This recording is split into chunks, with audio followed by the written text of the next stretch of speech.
Charles Spurgeon, the boy who preached to millions.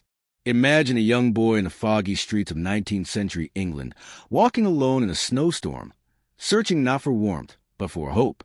This boy would one day be called the Prince of Preachers, delivering sermons to thousands without a microphone, touching millions without a radio or TV. His name?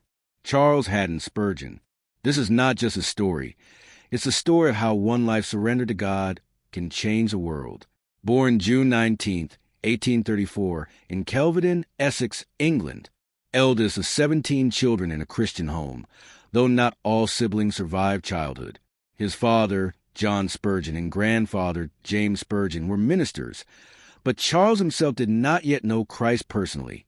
By age 6, he had already read Pilgrim's Progress, a book that would deeply influence his faith.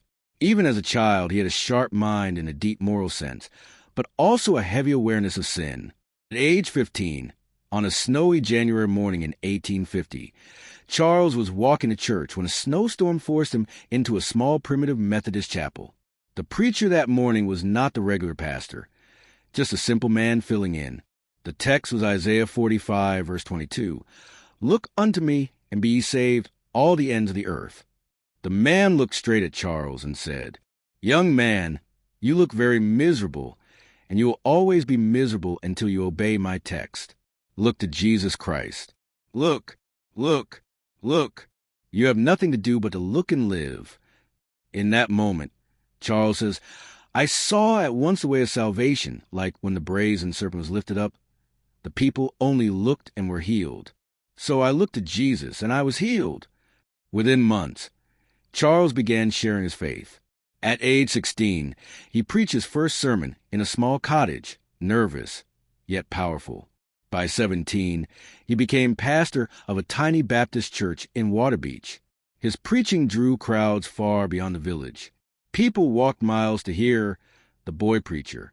At age 19, Charles was invited to preach at New Park Street Chapel in London, a church that had seen better days. His first sermon there electrified the congregation. Soon, the 1,200-seat church overflowed. They had to rent the Surrey Music Hall, seating over 10,000 people, and it still wasn't enough. Spurgeon became a national sensation. Newspapers covered his sermons. Some praised him. Others mocked him for being too dramatic. In 1856, during a service at the Surrey Music Hall, someone shouted fire, causing a panic. The stampede killed 7 people and injured many. Spurgeon was heartbroken and almost quit preaching. But he leaned on God, finding strength in Psalm 91, and continued.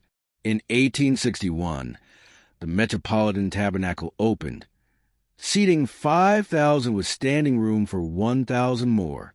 Spurgeon preached there for the rest of his life, often twice on Sundays and once during the week. He also founded a pastor's college, training thousands of ministers, orphanages, and published sermons that reached every corner of the English-speaking world. His voice, though never recorded, was described as like a trumpet in the hands of God. His health began failing in the 1890s due to gout, rheumatism, and kidney disease. Even in illness, he continued writing, producing books, devotionals, and letters. On January 31st, 1892, Charles Spurgeon died at age 57. Over 60,000 people attended his funeral procession. Today, his sermons are still read, quoted, and preached around the world. Charles Spurgeon's life reminds us that God can use anyone, young, unknown, ordinary, to shake the nations. All it takes is a heart surrendered to Christ and a voice willing to speak his truth. If this story inspired you, share it, and remember Spurgeon's words. "I have learned to kiss the wave that throws me against the rock of ages.